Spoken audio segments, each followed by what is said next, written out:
The morning David burst into my office, I was reviewing quarterly reports that showed exactly what he wanted: success. Numbers that proved I'd not only survived his betrayal, but thrived despite it.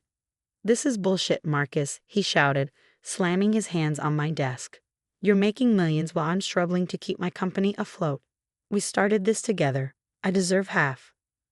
I looked at my older brother, noting the expensive suit that couldn't quite hide his desperation. His perfectly styled hair couldn't mask the gray creeping in at his temples. David had always been the golden child, charming, confident, seemingly destined for success. Now he looked like a man watching his empire crumble. "Funny how you remember partnership now," I said quietly, "when 5 years ago you had no problem stealing the Anderson contract and leaving me to deal with the fallout." His face flushed. "That was business, nothing personal. You were too cautious, too slow. Anderson wanted results. Anderson wanted quick profits, and you gave them false projections to get their business. I cut him off. When it all fell apart, you let me take the blame. Remember that, David?" I did. Every excruciating detail was burned into my memory. 5 years ago, Anderson Corp had been our biggest potential client. Landing their contract would have transformed our small software development company into a major player. David had been lead on the project, handling all client communications while I managed the technical side. What I didn't know was that he'd been lying to both sides, promising Anderson impossible deadlines while hiding their true requirements from our development team. When everything imploded, he jumped ship with the remains of the contract, leaving me to face the lawsuits and debt. "That's ancient history," David said, waving his hand dismissively. "Look at you now. Pioneer Tech is one of the fastest growing companies in the industry. The same industry I helped you break into, by the way." I felt my jaw clench. "The industry you tried to lock me out of after you left? When you called every contact we had and told them I was unreliable, incompetent?" He had the grace to look uncomfortable. "I was angry. You wouldn't listen to my ideas, always insisting on doing things your way." "My way?" I stood up slowly. "You mean the legal way? The way that didn't involve fraud?" David ran his hands through his hair, his composure cracking. "Look, I know I made mistakes, but we're brothers, family. Whatever happened between us, that doesn't change." I almost laughed. Family. He'd played that card before, when he needed something. When he wanted me to cover for his mistakes, to work longer hours while he took credit for my innovations. "Why now, David? Why come asking for half my company today?" He hesitated, and I knew I had him.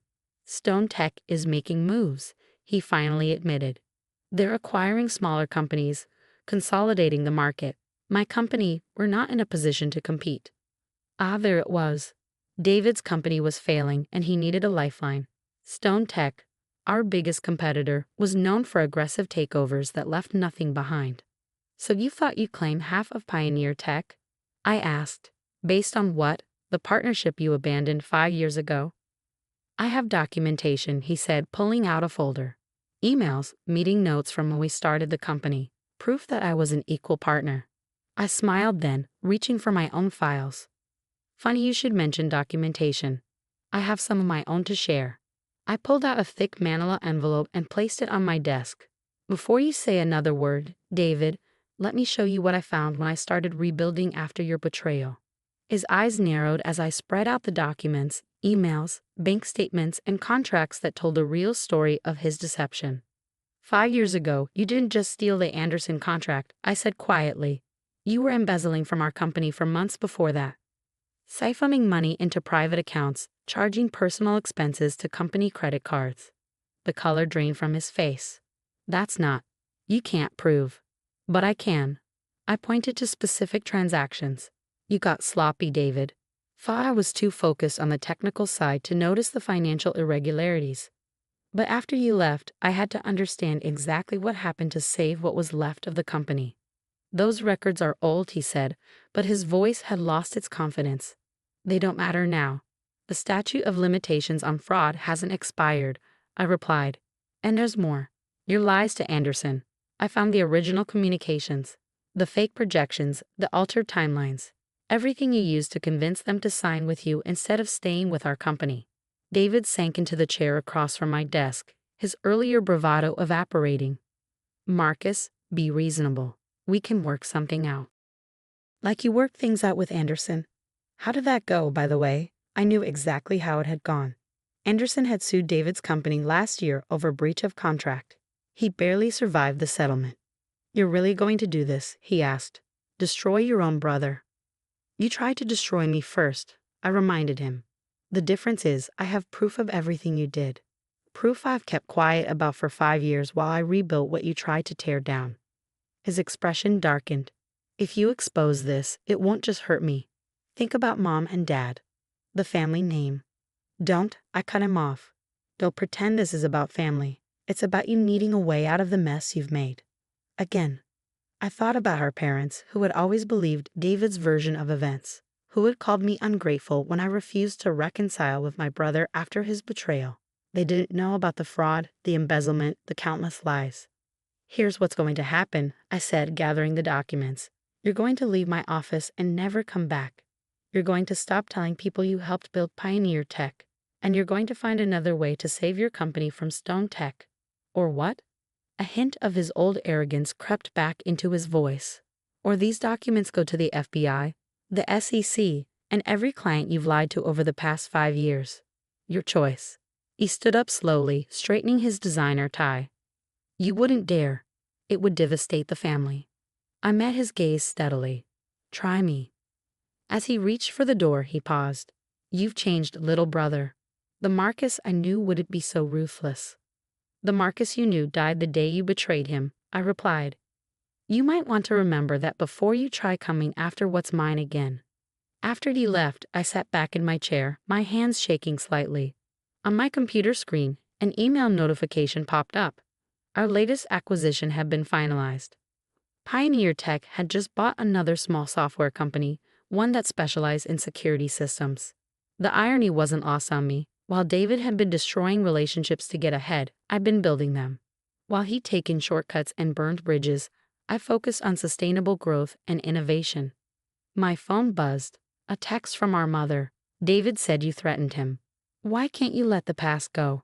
I didn't respond. Instead, I opened my laptop and began reviewing the security company's integration plans. Let David run to our parents with his lies. The truth had a way of coming out eventually. The next morning, my assistant Sarah rushed into my office. Mr. Marcus, you need to see this. She handed me her tablet, open to a business news site. The headline made my blood run cold. Stone Tech announces merger with David Chen Software Solutions. My brother had made his choice. Now it was time to make mine. I stared at the headline, understanding hitting me like a physical blow. David hadn't come to me for help. He'd come to assess Pioneer Tech's vulnerabilities before aligning with our biggest competitor. Stone Tech was notorious for hostile takeovers, using insider information to target companies. By merging with David's company, they gained access to everything he knew about Pioneer Tech's operations, client relationships, and technical infrastructure. I immediately called an emergency board meeting. As I waited for everyone to arrive, I reviewed the documents I had on David's past fraud. They were my insurance policy, but using them would mean exposing everything, including how long I'd known about his crimes without reporting them. The merger announcement goes live in an hour, I told the board. Stone Tech isn't just acquiring David's company, they're positioning for a hostile takeover of Pioneer Tech. How do you know? Asked Janet, our CFO. Because my brother just spent yesterday demanding half ownership of our company, I replied. He was gathering intelligence for Stone Tech, looking for weaknesses. The room erupted in concerned murmurs. Everyone knew the story of David's betrayal 5 years ago, but few knew the full extent of his deceptions. We have options, I continued, but you need to know everything first. Over the next hour, I laid out the complete history, David's embezzlement, the fraud, the carefully documented trail of his crimes. I explained how I'd discovered everything while rebuilding the company, how I'd kept the evidence as protection. Why didn't you turn him in? Asked Robert, our head of legal. Because exposing him meant risking Pioneer Tech's reputation when we were most vulnerable, I said. But now we can use this information to stop Stone Tech's takeover. My plan was simple but risky. We would release evidence of David's financial crimes to the SEC, but only the parts related to his current company. It would torpedo the merger with Stone Tech, without exposing Pioneer Tech to scrutiny about our past. Stone Tech's due diligence will uncover these issues eventually, I explained. We're just accelerating the timeline. Once they realize David's company is radioactive with fraud, they'll back out. The board voted unanimously to proceed. Within hours, our lawyers had prepared the necessary documentation and submitted it to regulatory authorities. The effect was immediate. Stone Tech's stock plummeted as news of their merger with a fraudulent company spread. David's company faced immediate investigation, and the merger was suspended pending review. That evening, as I worked late in my office, David stormed in again. But this time, he looked desperate rather than arrogant. "You've ruined me," he snarled. "Stone Tech is backing out, my investors are fleeing, and the SEC is investigating everything." "You ruined yourself," I replied calmly. "I just made sure everyone else could see it too." "I'll tell them everything," he threatened. "About how you knew and kept quiet. About all of it." "Go ahead," I said, standing. "Pioneer Tech is strong enough to weather the storm now. Are you?" He left without another word. The next day, David Chen Software Solutions filed for bankruptcy. Stone Tech's takeover plans for Pioneer Tech were quietly abandoned. 1 month later, I sat in my office reviewing acquisition proposals, not for my company, but from it. Pioneer Tech was now strong enough to start absorbing smaller firms, growing sustainably through careful expansion. My phone buzzed with a text from our father. "David's lost everything. His house, his reputation, his future. I hope you're happy." I typed back a simple response. He lost those things himself. I just refused to let him take my company down with him. Looking out over the city skyline, I thought about the journey from that devastating betrayal 5 years ago to now. David had taught me an invaluable lesson. Success built on lies eventually crumbles, but success built on innovation and integrity lasts. My assistant knocked on the door. "Mr. Marcus, the integration team for our new security division is ready for you." I gathered my files, ready to focus on Pioneer Tech's future. David had chosen his path, and I had chosen mine. In the end, the truth had done what it always does. It had come out, bringing justice with it.